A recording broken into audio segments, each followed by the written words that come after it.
Adiala jail में मुलाकातों पर पाबंदी का मामला आज दिन भर खबरों में रहा। तहरीक इंसाफ या सुन्नी इत्तेहाद काउंसिल जहां इस मुतालिक अदालतों में मसरूफ रही, वहीं हुकूमत इस बात को साबित करने में जुटी रही है कि यह पाबंदी सियासी नहीं, सिक्योरिटी वजूहात की वजह से लगाई गई है।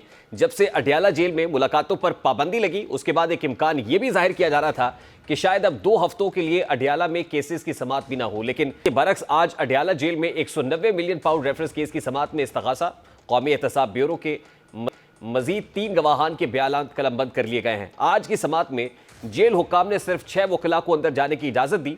जेल हुक्काम ने सिर्फ 6 सहाफियों को कार्रवाई कवर करने की इजाजत दी। मीडिया को जेल से 2 किलोमीटर दूर कवरेज की इजाजत दी गई, जबकि जेल के अंदर और अतराफ की सिक्योरिटी भी सख्त कर दी गई थी। दूसरी जानिब आज इस्लामाबाद हाई कोर्ट ने बानी पीटीआई इमरान खान से अडयाला जेल में मुलाकात की इजाजत के खिलाफ अपीलों के काबिल समाअत होने पर फैसला महफूज किया। इस्लामाबाद हाई कोर्ट के चीफ जस्टिस आमिर फारूक और जस्टिस तारिक महमूद जहांगीरी ने अपील पर समाअत की। चीफ कमिश्नर इस्लामाबाद के वकील ने अदालत को आगाह किया कि इस्लामाबाद हाई कोर्ट के सिंगल बेंच ने ये जो फैसला दिया है उसको चैलेंज कर रखा है। उन्होंने सिंगल बेंच का फैसला अदालत के सामने पढ़कर सुनाया। Chief justice Islamabad high court ने इस्तफसार किया कि किसी से मुलाकात में क्या मसला है। सरकारी वकील ने कहा कि प्रिजन रूल्स 1998 के तहत मुलाकातों के हवाले से वाज़ेह है। पीटीआई वकील न्याजुल्ला न्याजी ने कहा कि सिंगल बेंच ने 3 मुख्तलिफ दरखास्तों पर फैसला दिया है। सरकारी वकील ने दलाइल दिए कि सिंगल बेंच का फैसला प्रिजन रूल्स की खिलाफ वर्जी है। प्रिजन रूल्स के मुताबिक मुलाकातें जेल मैनुअल के मुताबिक होती हैं। जेल मुलाकातों के लिए रूल्स के तहत मुख्तलिफ औकात कार मुकर्रर किए गए हैं। उन्होंने मजीद कहा कि रूल्स के मुताबिक मुलाकातें जेल नुमाइंदों की निगरानी में होंगी। कानूनी टीम की मुलाकात हो या किसी और की अकेले में मुलाकात की इजाजत नहीं। किसी भी मुजरिम से मुलाकात जेल मैनुअल के मुताबिक होती है। अदालत ने इस्तफसार किया कि आपको सिंगल बेंच के फैसले के किस हिस्से पर एतराज है। सरकारी वकील ने कहा कि सिंगल बेंच का फैसला ही जेल मैनुअल और प्रिजन रूल्स के खिलाफ है। अदालत ने कहा कि अगर अदालती फैसले पर अमल दरामद ना किया गया तो जुर्माना आयद करेंगे। चीफ जस्टिस ने इस्तफसार किया कि क्या आपको जुर्माने से मसला है। यहाँ इमरान अहमद खान न्याजी से मुलाकातों की रोजाना कितनी दरखास्तें आती हैं। हम इस मामले को रूटीन नहीं बना रहे, मगर जिनको यहाँ से इजाजत मिलती है उनको भी नहीं मिलने दिया जा रहा। चीफ जस्टिस ने इस्तफसार किया कि अदालत ने तो 6 अफराद की मुलाकातों का हुक्म दिया है। सरकारी वकील ने कहा कि अदालत के पास जेल अथॉरिटी के पास ऑर्डर पास करने का इख्तियार नहीं है। जेल का मामला सूबाई मामला है, इस अदालत का दायरा इख्तियार नहीं है। चीफ जस्टिस ने इस्तफसार किया कि अगर आप आपकी बात मान लें तो इस्लामाबाद का क्या होगा। अडयाला जेल सिर्फ पंजाब का नहीं बल्कि इस्लामाबाद का भी जेल है। इस्लामाबाद के कैदी अडयाला जेल में होते हैं।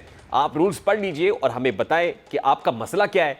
चीफ जस्टिस ने रिमार्क्स दिए कि आप कोई और नुक्ता उठाएं और दलाइल दें। आपकी बात अगर मान लें तो इसका मतलब कि सजा होने के बाद हमारा कोई लेना देना नहीं है। जस्टिस तारिक महमूद जहांगीरी ने रिमार्क्स दिए कि सिर्फ सजा याफ्ता ही नहीं, वहां तो अंडर ट्रायल कैदी भी हैं, फिर तो वहां भी हमारा लेना देना नहीं होगा। आप अगर मेरिट पर नहीं आते तो आपकी मर्जी, मगर इस नुक्ते को आप कहीं और लेकर जा रहे हैं। एडवोकेट जनरल ने कहा कि जेल से मुतालिक हुकूमत पंजाब की वेबसाइट पर 265 के रूल्स के मुख्तलिफ हैं। रूल्स के मुताबिक एक मुलाकात 1 हफ्ते में हो सकती है। जेल रूल्स में सियासी लोगों की मुलाकात नहीं है। अदालत ने इस्तफसार किया कि यानी इस्लामाबाद और पंजाब के जेल रूल्स मुख्तलिफ हैं। हमें कैसे पता चलेगा कि रूल्स कौन से हैं और कौन से रूल्स पुराने हैं। आप कहते हैं कि jail superintendent all in all है। वकील ने कहा कि हमने उस वक्त हफ्ते में 3 मुलाकातों की इजाज़त दी हुई है। अदालत ने रिमार्क्स दिए कि जज साहब अगर रोज़ाना भी मुलाकात का कहा है तो आप करा दें, कम अज़ कम किसी को वकील से डिस्कशन से तो ना रोके। अदालत ने रिमार्क्स दिए कि इन चीज़ों को आप खुद देख लें। हमारे पास आकर ऐसे दरखास्तें आना शुरू हो गई तो हमारे लिए मसला होगा। वो एक बड़े सियासी जमात के लीडर हैं और उनसे वकला और क़यादत की मुलाकात तो होगी। जज साहब ने कोई कानून तो नहीं तोड़ा है और ना ही कोई गलत डायरेक्शन दी है। इख्तियारात आपके पास है, मगर कानून कायदे को नहीं तोड़ा जाना चाहिए। दरियासना अदालत ने दलाइल मुकम्मल होने पर दरखास्त के काबिल समाअत होने पर फैसला महफूज किया। आज केस की समाअत के बाद पाकिस्तान तहरीक इंसाफ ने एहतजाज किया। अरकान असम्बली एक रैली की सूरत में इस्लामाबाद हाई कोर्ट से कौमी असम्बली तक आए और इस बात का मुतालबा किया कि बानी पीटीआई से मुलाकात की जाए। आज उमर अयूब ने भी कौमी असम्बली में पंजाब पुलिस के रवैये और अडयाला जेल में मुलाकातों पर पाबंदी को शदीद तनकीद का निशाना बनाया। उमर अयूब क्या कह रहे थे, जरा वो भी आपके सामने रखता हूं। सिक्योरिटी थ्रेट, और भाई आपको या सिक्योरिटी थ्रेट है तो ये तो आप लोगों की नाअहली है कि आप कैदियों को बाहिफाजत उधर सिक्योरिटी नहीं प्रोवाइड कर सकते। मुझे पाकिस्तान तहरीक इंसाफ के रहनुमा नईम हैदर पिछौता साहब ने ज्वाइन किया है, लेकिन पेशतर इससे कि मैं नईम पिछौता साहब की तरफ बढ़ूँ, मैं ज़रा हुकूमती वर्जन भी आपके सामने रखना चाहता हूँ कि अता तारड़ और अज़मा बुखारी इस मुतालिक क्या कह रहे हैं। और आज खासकर अता तारड़ ने तो एक और नुक्ता उठाया और वो ये कि यूरोपीय यूनियन को भी, पहले IMF को ख़त लिखा गया था, अब PTI की जानिब से यूरोपीय यूनियन से भी रब्ता किया गया है। ज़रा वो भी आपको दिखाता हूँ।